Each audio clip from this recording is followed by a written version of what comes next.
regular o mal. Y sé por qué.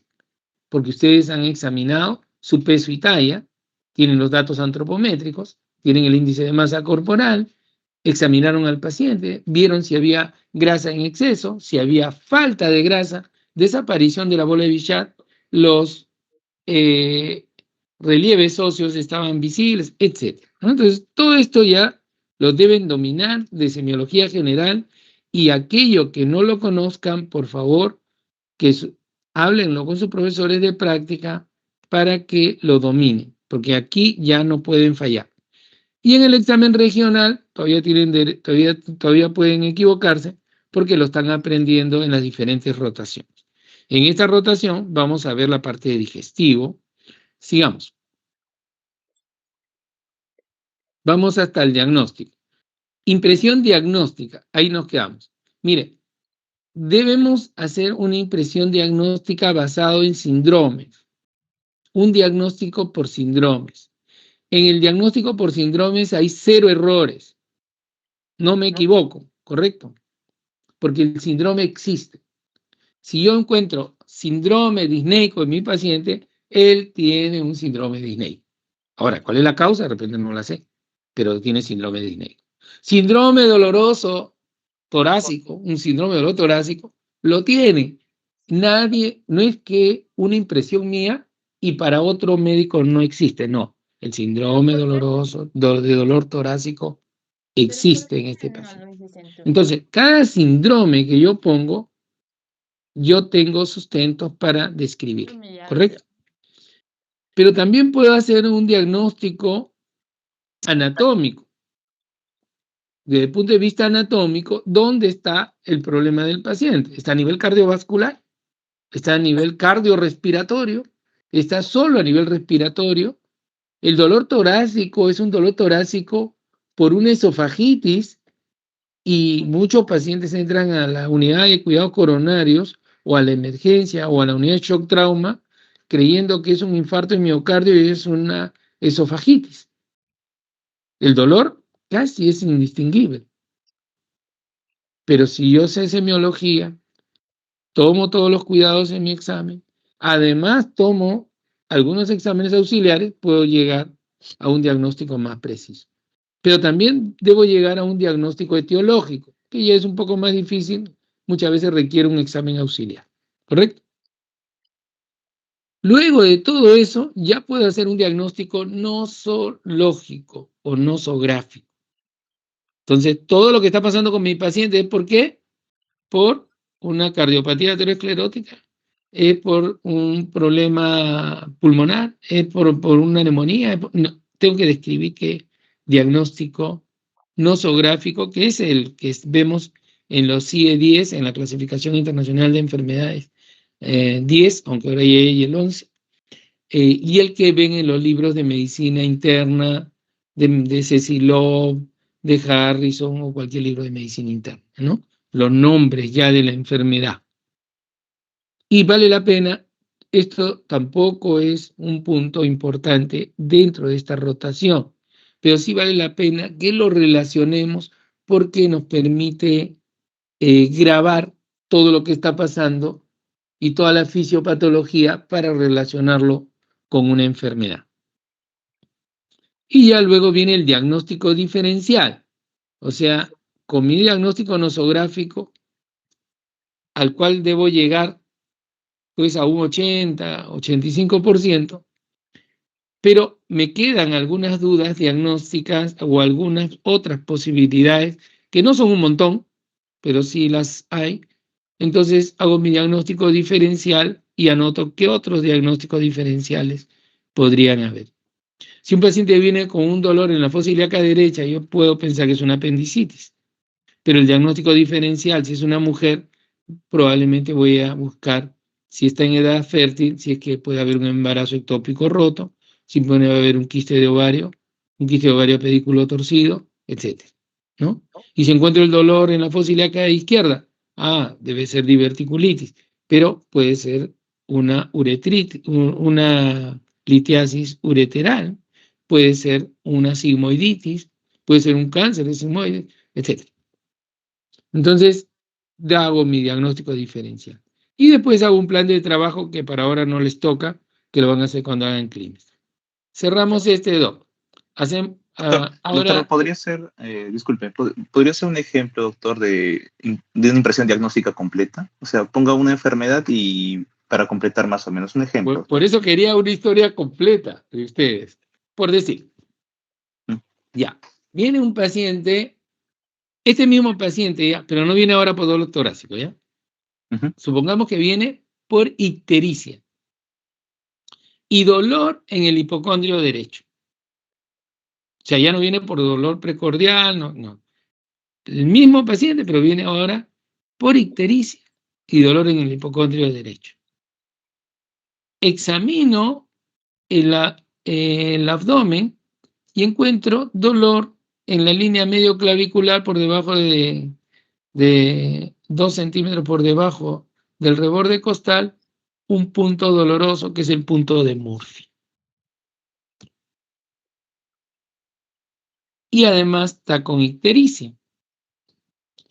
En esta ictericia me interesa saber si la ictericia está acompañada y junto con esto encontramos, digamos, hipocolia y coluria.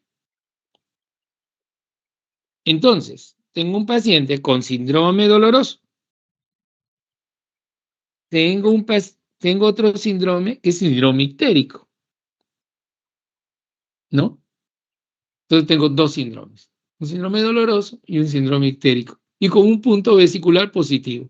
Por lo tanto, debería ser como diagnóstico topográfico, hígado y vías biliares, etiológico, probablemente un cálculo, y nosográfico, colecistitis calculosa aguda, y a descartar una coledocolitiasis. O ya entonces, a ver, vamos a los síndromes. Como le decía, el síndrome es fácil. Si yo no sé nada de digestivo y este paciente viene por ese dolor y amarillo, está con un síndrome digestivo, sí. Pero yo sé un poco más, está con un síndrome ictérico. Pero si sé más, yo le puedo decir que está con un síndrome ictérico prehepático, hepático o poshepático. ¿Qué dice? Hepático, doctor. Un síndrome ictérico hepático aparentemente, ¿no es cierto? Ya. Ujú. Ahora, sería esta ictericia probablemente obstructiva, ¿cierto? Hasta acá. Sí. Porque hay coluria y hay hipocolia. Si hay coluria, es que la hiperbilirrubinemia es conjugada. Y si es conjugada, es hidrosoluble. O sea, la bilirrubina glucorono conjugada es hidrosoluble y aparece en la orina, aparece coluria.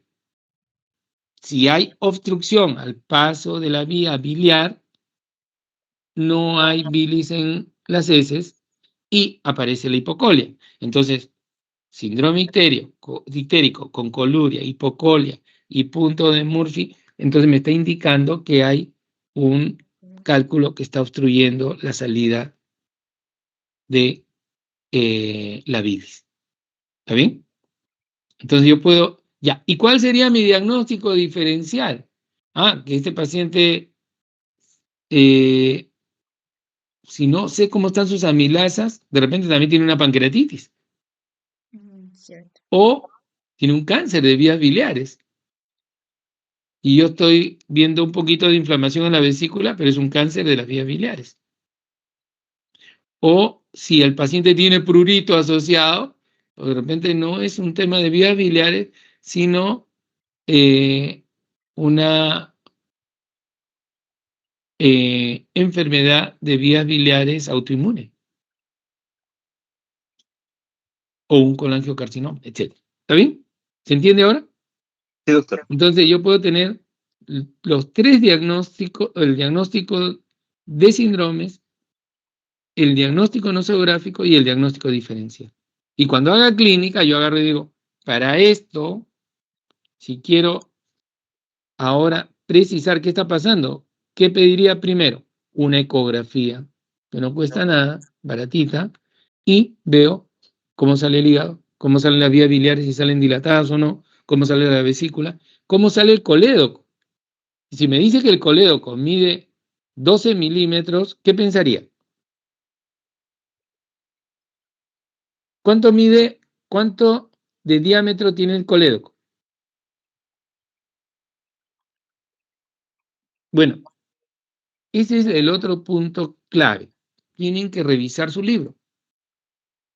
Ustedes no pueden rotar, hacer semiología digestiva, si no recuerdan la anatomía que aprendieron, si no recuerdan la histología, la bioquímica, la fisiología, la fisiopatología, porque no le van a sacar provecho. O sea, si yo no sé cuánto mide el colédoco, entonces en la ecografía, cuando me den un dato, no lo voy a poder interpretar. Pero actualmente, si ustedes agarran su celular, apretan un botón y le va a salir ahí, ¿cuánto mide? 4 milímetros. Ya, perfecto. Y si está 8, 10, 12 milímetros, entonces hay algo que está obstruyendo el colédoco. O es una piedra que entró al colédoco y se entrampó en la ampolla de váter y por eso hay la dilatación, o hay un colangiocarcinoma, o hay un puloma, un cáncer en la ampolla de váter, etc. ¿Está bien? O hay un cáncer en la cabeza de páncreas que está invadiendo la zona del colédoco. Entonces, por favor, revisen todo lo que han aprendido para que le saquen el máximo provecho a la rotación. ¿Está bien? Siguiente, pase el PPT de Doc. Sí, doctor. Doctor, me ha mandado una notificación al Teams que supuestamente en 5 minutos se acaba la reunión. No sé si vaya a pasar. En todo caso, si se cierra, Ya, le envío el link nuevamente. Ya, perfecto. Todavía no, o sea, todavía no me manda. Ya. Nunca me ha aparecido ese mensaje, por eso le comentaba. Sí, hay que tener cuidado porque en esta semana iban a hacer arreglos del team.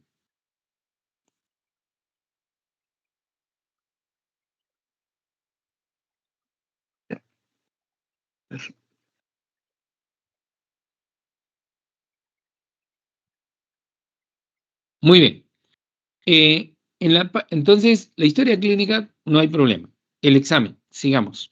Siguiente. En el examen de abdomen, que es clave, es parte del examen regional, ya no hacemos como nos dicen siempre, inspección, palpación, percusión, ocultación. No. En digestivo hago la inspección, de ahí la ocultación, luego la percusión y al final la palpación. ¿Correcto? Entonces grábense eso. Y bueno, tengo ya exámenes específicos de la zona inguinal, de la zona anal, la búsqueda de hernias, etc. El paciente debe estar en decúbito dorsal, abdomen al descubierto, cómodo, relajado. Debe evacuar la vejiga, pues si la vejiga está llena, no dificulta. Una luz adecuada, natural en lo posible. Las manos del explorador deben de estar calientes, tibias por lo menos, para que no genere reacción en el paciente. Deben de estar limpias. Las uñas cortadas. No puede, si tengo un alumno con unas tremendas uñas, no va a poder entrar a la práctica conmigo. Siguiente.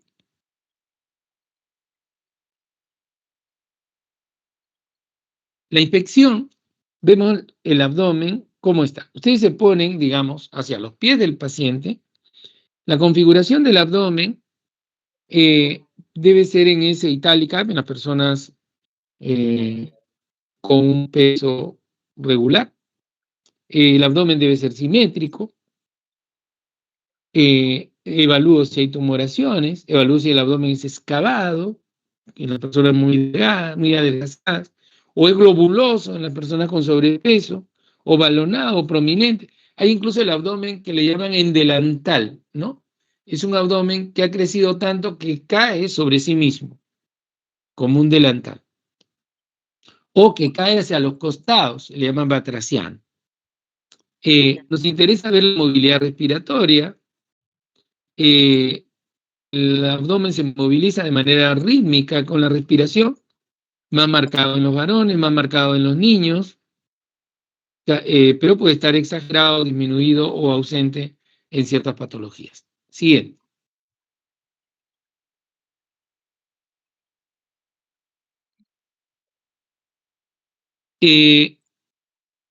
Como les decía, ¿qué les parece esta imagen? ¿Está bien la forma como están examinando a este paciente?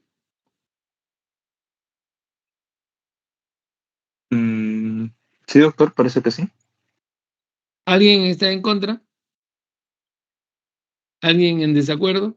Aunque por lo general siempre mencionan que es a la derecha del paciente. Ah, ese es. Miren, la herramienta más poderosa que tenemos se llama la observación. Tienen que ser muy observadores. El paciente se le examina por la derecha, aquí lo están examinando por la izquierda. Y yo les voy a pasar un video y hay algunos errores de ese tipo, ¿ya? Tengan en cuenta bien eso. Siguiente. Si yo trazo una línea media, ¿no? Que pasa por el esternón y sigue, pasa por el ombligo y sigue hacia abajo, y divido el abdomen en dos lados, eso me permite hablar de la simetría, comparar el hemiabdomen derecho con el hemiabdomen izquierdo.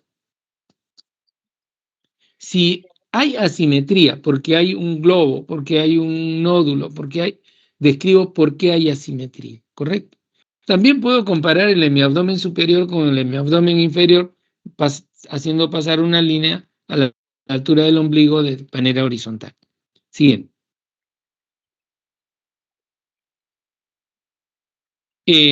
Aquí un abdomen simétrico, con grasa periumbilical y presencia de estrías. Sabemos pues que las estrías se deben fundamentalmente a la ruptura de las fibras elásticas porque la persona aumentó de peso o una mujer que hizo gestación. En la gestación hay un crecimiento importante del abdomen que puede romper las fibras elásticas. Siguiente. Sabemos que hay una proyección de los órganos intraabdominales. Siguiente.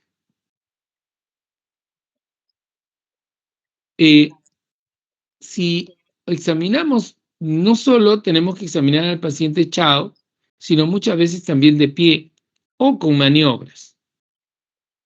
A veces cuando queremos evaluar hernias en hombres, tenemos que pedir que se paren y evaluarlos parados y que pujen para poder encontrar la presencia del saco herniario, porque mientras no haga fuerza no aparece el fenómeno herniario. Aquí ven ustedes una prominencia del abdomen, de ambos abdómenes, pero debido a diastasis de rectos. Siguiente. En la diastasis muchas veces no se observa si no lo hago al paciente, si que no hago una maniobra de Valsalva o le pido al paciente que levante la cabeza como para sentarse. Y en ese momento van a encontrar esto que ven a la derecha y a la izquierda, esta prominencia que se llama diastasis de rectos. Es diferente de una eventración y diferente de una hernia. Siguiente. Siguiente. Fundamentalmente, ustedes recuerdan la anatomía, que tienen los rectos anteriores del abdomen y al centro una banda aponeurótica. Esa banda aponeurótica, cuando está muy separada, va a generar esa prominencia que, por ejemplo, cuando ven la figura de la derecha, encuentran una diastasis de rectos de arriba abajo, ¿no? Una diastasis completa. Cuando observan la otra imagen de la izquierda, encuentran la diastasis fundamentalmente cercana a la zona periumbilical. En otra encuentran una diastasis supraumbilical, en la de abajo izquierda, y en la figura baja derecha, una diastasis infraumbilical. Siguiente. Aquí otro paciente con diastasis importante. Siguiente. Siempre que examinamos el abdomen, debemos describir en base a una división topográfica, porque no podemos decir, ay, me duele en una parte de la barriga, en donde el paciente lo puede señalar, pero nosotros debemos describir lo que señala el paciente en la división de las 9 regiones, que creo que las conocen bien, ¿no? Con esas 2 líneas que pasan por la línea medio clavicular, las verticales, y el borde externo del músculo recto, y estas horizontales debajo de la 10ª costilla y de la espina ilíaca anterosuperior, ¿no? Que genera las 9 regiones. Siguiente. Y así tienen pues el hipocondrio derecho, el epigástrico, hipocondrio izquierdo, flanco derecho, mesogástrico, flanco izquierdo, y fosiliaca derecha y fosiliaca izquierda y el hipogástrico. ¿Está bien? Entonces, siguiente. Eso se lo deben saber de memoria. Cuando queremos hablar de los órganos, se van a proyectar en base a esta división topográfica. Siguiente. También podemos usar estas líneas vertical y horizontal que pasan por el ombligo y dividimos el abdomen ya no en 9 cuadrantes, sino en 4 cuadrantes, ¿no? Un cuadrante superior derecho, un cuadrante superior izquierdo y un cuadrante inferior derecho e inferior izquierdo. Esto para explicar a veces algunas patologías que encontramos en los pacientes. ¿Siguen? La proyección que le decía de órganos. Siguiente. Si queremos hacer radiología, también vamos a hablar de estos cuadrantes. Entonces vamos a describir una centinela ubicada en el mesogástrico, ubicada en tal sitio. ¿Está bien? Siguiente.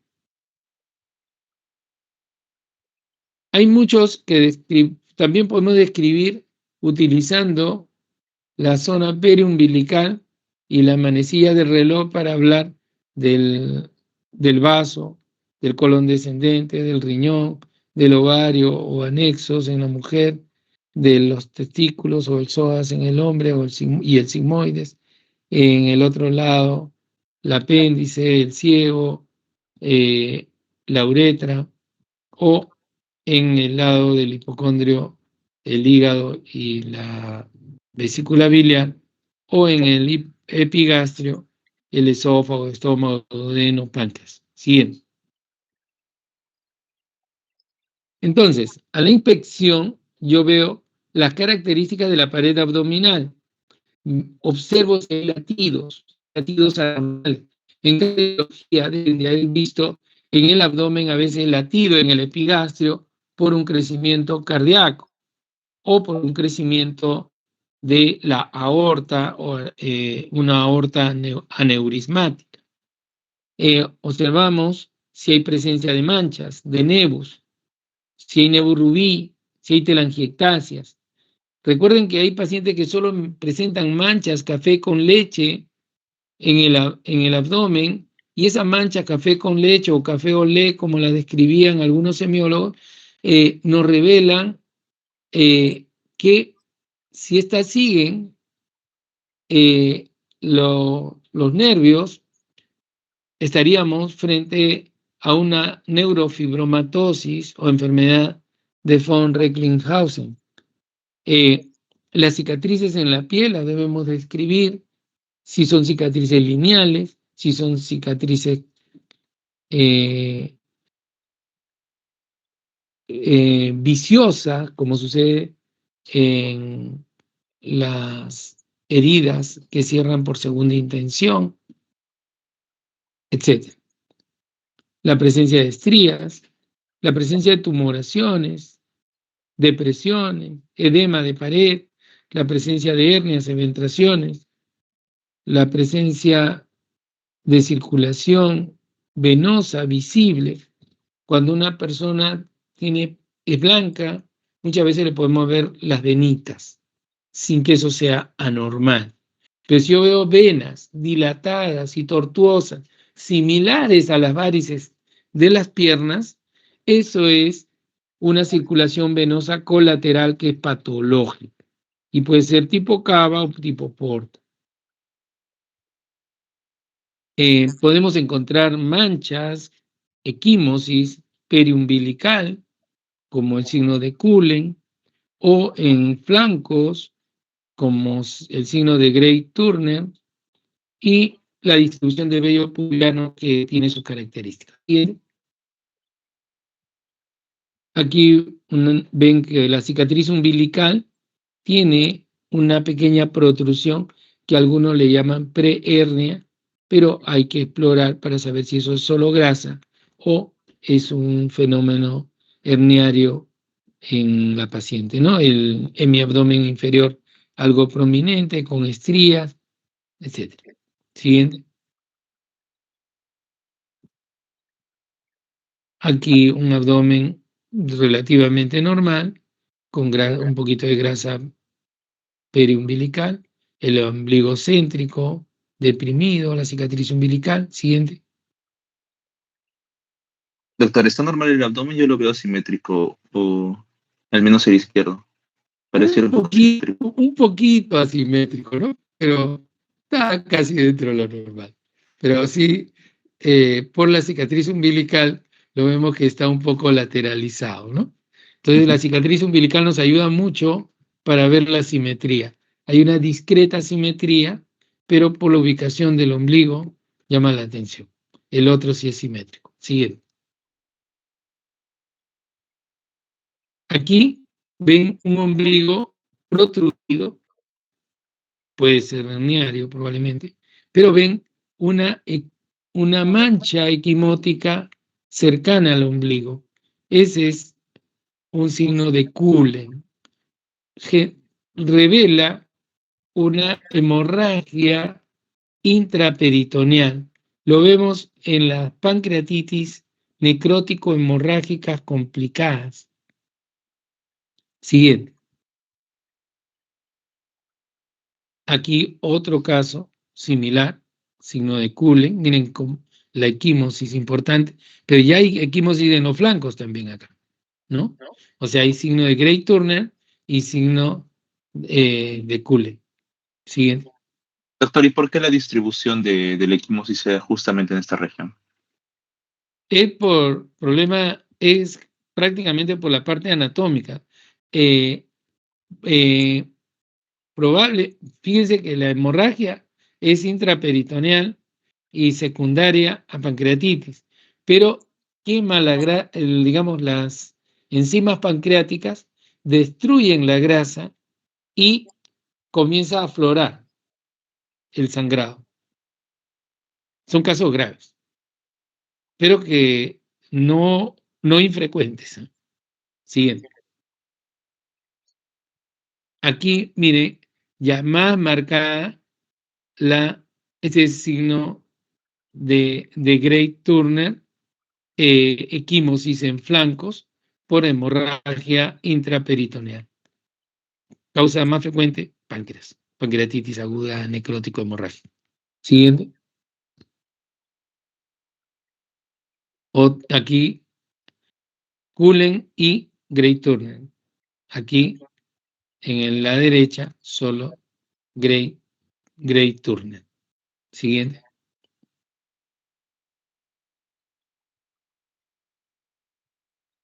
Siguiente. Aquí otro tipo de mancha, pero con piel de naranja, y otras manchas con bordes no delimitados que podrían ser tributarios de biopsia para descartar neoplasia tipo melanoma. Siguiente. En la derecha ven ustedes un ombligo protruido, ¿no? Tipo herniario, y ven a los flancos los vasos venosos dilatados y tortuosos, ¿no? Esa es una circulación colateral tipo cava. Y en la izquierda ven una circulación en cabeza de medusa en relación al ombligo. Esa es una circulación tipo porta. Entonces, es la circulación colateral. Solo por estos datos yo puedo definir si es tipo porta o tipo cava. Siguiente. Aquí una tipo porta. Siguiente. Otra circulación tipo porta.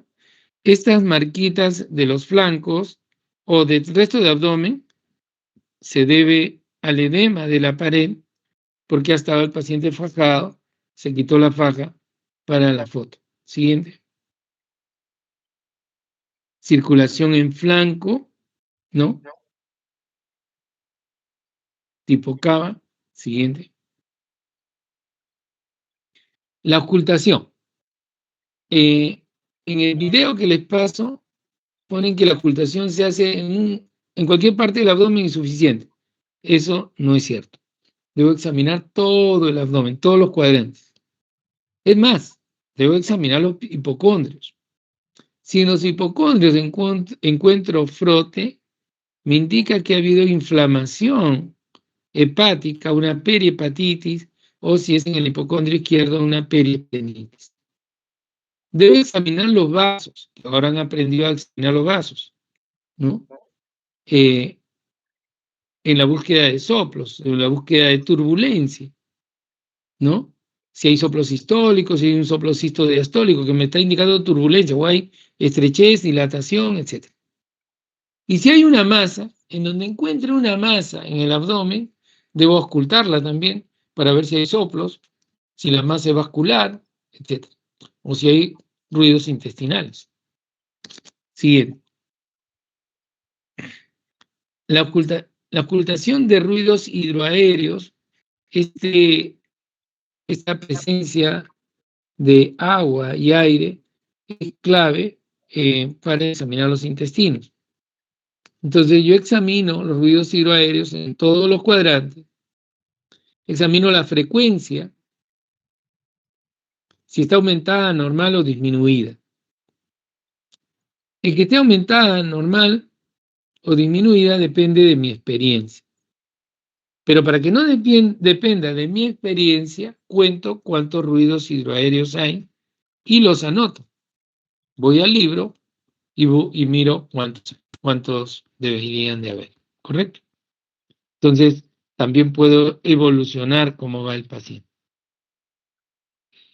Si en un minuto que he puesto mi estetoscopio y uso la membrana para esto, ustedes ya saben, deben dominar cómo funciona un estetoscopio, que no es para colgarlo en el cuello y tomarse una foto, sino para, con nuestra herramienta de trabajo más importante quizá. Con la membrana ustedes deben de ocultar, y si en un minuto no hay ruidos, esperar un segundo minuto. Si en 2 minutos no hay ruidos, eso es silencio abdominal. Y silencio abdominal significa ilio, significa parálisis intestinal. En ese caso que no hay ruidos, yo toco el abdomen y lo comienzo a hacer un rascado de la pared. Y vuelvo a poner mi estetoscopio. Si aparecen ruidos después de ese rascado, esos son ruidos hidroaéreos estimulados.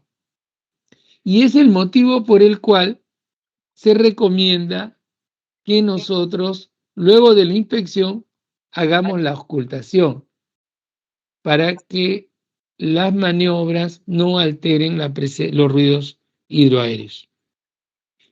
La intensidad puede ser aumentada, normal o disminuida. También depende de mi experiencia. Pero en forma general, si yo pongo el estetoscopio y escucho los ruidos, eso es normal. Pero si yo tengo que pedir mucha calma y silencio y concentrarme mucho para escuchar el ruido, seguro que está disminuido. Y si no necesito estetoscopio para sentir los ruidos hidroaéreos de mi compañero que está con hambre, entonces eso está aumentado, ¿no? Y el timbre, a veces hay un timbre metálico. Eso, cuando hay gas a presión, no es normal que escuche un timbre. Siguiente. La percusión, me imagino que la dominan, y si no la dominan, la tienen que dominar ahora, obligado. Es la percusión dígito digital, cuadrante por cuadrante, o pueden hacerlo en franjas, o pueden hacerlo siguiendo la manera de manera radiada. La sonoridad del abdomen puede ser normal o puede estar exagerada. La exagerada es timpánico. En el video que les voy a pasar aparece la que narra, describe como normal el timpanismo. Eso no es normal. Para nosotros, timpanismo es anormal. Lo normal es un ruido, es una sonoridad. Pero si esa sonoridad se incrementa, la hablamos de timpánico. Y si disminuye, hablamos de una submatidez. ¿Correcto? Y nosotros vamos a encontrar matidez cuando haya líquido o cuando haya una masa. Y si encontramos matidez desplazable, pensamos en ascitis. Si encontramos matidez de concavidad superior, pensamos en que es líquido ascítico. Si encontramos matidez de concavidad inferior, pensamos en una tumoración pélvica, si es una mujer en edad fértil en un embarazo, pensamos en un tumor de anexos o es una vejiga llena, ¿no? Siguiente. Debemos percutir las vísceras para calcular el tamaño, pero lo primero que debemos hacer es la percusión del espacio de Traube, ese espacio que aprendieron ustedes en anatomía, que está bien descrito en el libro de Testi-Latarrié, que es un espacio semilunar, que es sonoro habitualmente. Si se encuentra mate, es porque se habla del espacio de Traube ocupado. Y si el espacio de Traube está ocupado, es porque ha crecido una víscera que puede ser el hígado, puede ser el vaso, puede ser el corazón, puede ser un derrame pericárdico, etc. En la percusión puedo determinar el span hepático y puedo medir cuánto mide el hígado en la línea medio clavicular, en la línea axilar anterior y en la línea medio esternal. ¿Saben ustedes sus medidas? No las saben. Entonces, si no la saben, no van a poder hacer semiología. La estudian para mañana. El vaso, que es percutible normalmente, pero hay que percutir con mucho cuidado para determinar las características del vaso. Y si hay una masa, también la percutimos. Siguiente. La palpación, hacemos una palpación superficial de la pared abdominal, una palpación media y una palpación profunda. En la palpación profunda palpábamos hígado, las vísceras, hígado, vaso, colon, los vasos abdominales, la aorta. También exploramos puntos dolorosos y podemos hacer maniobras. En la historia, no me pongan puntos dolorosos negativos, porque eso significa que conocen todos los puntos dolorosos y no se han explorado. Póngame qué puntos se exploraron y qué encontraron.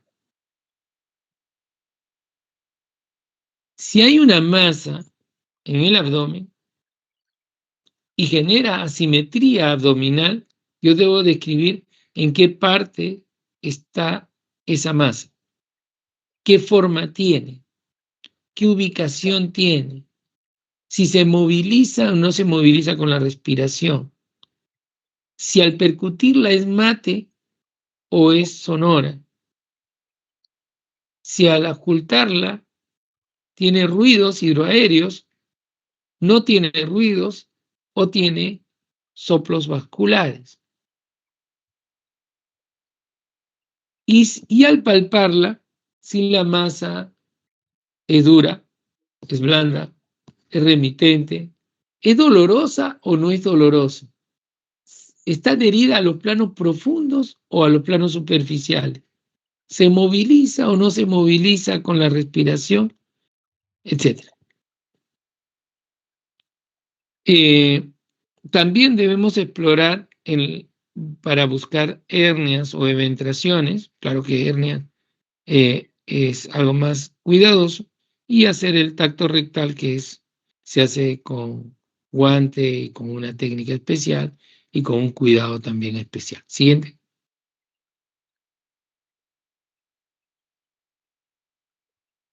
Siguiente.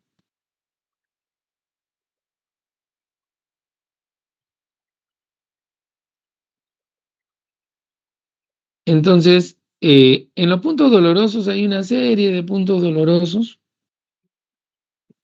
pero de todas maneras uno de los importantes es el signo de Bloomberg, signo de rebote, el signo de Murphy, que nos indica una colecistitis, el signo de McBurney, que nos indica una apendicitis, pero solo para el apéndice tenemos muchos puntos y muchas maniobras.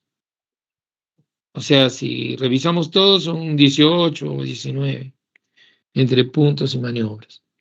Entonces, mejor poner lo que ustedes exploraron, porque solo en el triángulo apendicular tenemos el punto de McBurney, el punto de Morris y el punto de Lange. Pero si voy hacia el otro lado, digamos hacia el flanco, hacia la fosa ilíaca izquierda, tengo la maniobra de Robson. Y si voy a examinar a nivel anal, puedo encontrar un signo, la maniobra de San Martino, o puedo encontrar levantando la pierna, el signo del psoas, o el signo de Marquesa-Gley, etc. Entonces hay una serie de signos que lo van a ir aprendiendo con su profesor. Y una serie de maniobras. Una de las maniobras es el bazuqueo gástrico, que es el sonido que genera la cámara gástrica cuando la sacudo. O sea, como una botella con contenido líquido a medio llenar. Y cuando muevo la botella suena cloc, cloc, ya, igualito. Ese es el bazuqueo gástrico. Que puede haber bazuqueo también a nivel intestinal cuando hay obstrucción o cuando hay hilio. Y es el ruido de sucusión intestinal o la gastrosucusión. La citis, que va con el signo de la oleada, el signo de defensa muscular, la contractura del abdomen en peritonitis, las maniobras de PRON para problemas vesiculares y una serie de signos apendiculares para evaluación en casos de apendicitis, retroperitoneales, ascendentes, etc. Siguiente.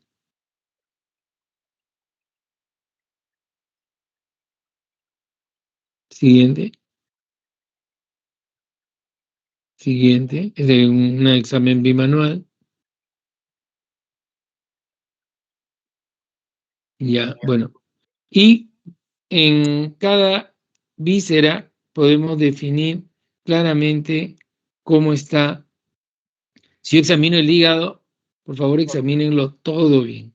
Examinen el reborde hepático, si ese reborde es filudo, si es romo, si es doloroso, no es doloroso, si se moviliza, no se moviliza con la respiración, a cuántos centímetros está por debajo del reborde costal en la línea medio clavicular, a cuántos centímetros está por debajo del reborde costal en la línea axilar anterior y a cuántos centímetros está en la línea medio esternal. Por si acaso les aviso que la línea medio esternal en casi todo el mundo se palpa, sobre todo en los que tengan un abdomen fácil de palpar. pero en casi todos se palpa. Entonces eso de que hígado no palpable, más indica que no saben palpar hígado. Debemos medir el SPAN y debemos manejar por lo menos unas 3 técnicas de palpación del hígado, como la técnica de Mathieu que es la técnica del enganche, o la de Glenard, la de Chofar, que es la bimanual, o la de Glenard. Siguiente.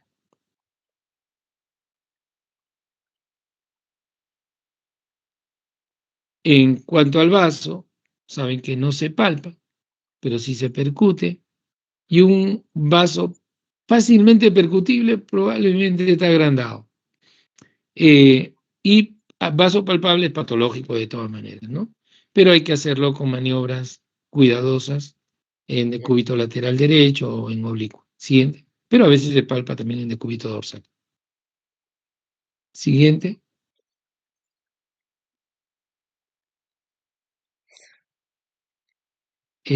Un examen bimanual. Siguiente. Esto es solo para recordarles que revisen su anatomía, revisen bien para que puedan entender también la imagenología relacionada con todo lo que vamos haciendo con nuestros pacientes. Siguiente. Tenemos que ir de lo molecular, de la nano, biología, tecnología, etcétera, hasta nuestro examen con todas las ayudas que podamos tener. Pero la ayuda más grande que van a tener ustedes es su capacidad de observación en los pacientes y la aproximación a ellos de manera totalmente humana, empática, cálida, y para que esa relación médico-paciente sea la mejor. Y porque el paciente lo merece y lo necesita. ¿Ya? Siguiente. Eso es todo, Doctor, ¿no? ahí acaba. Sí, ahí acaba. Ya. El siguiente es esto. ¿Qué es? ¿El video, doctor? Sí. El video,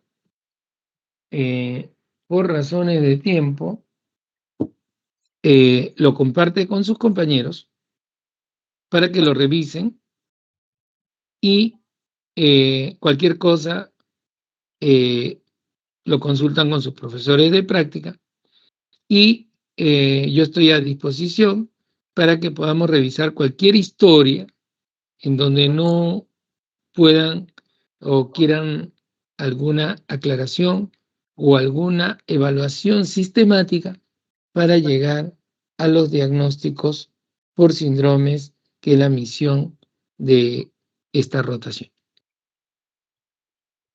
¿Alguna pregunta?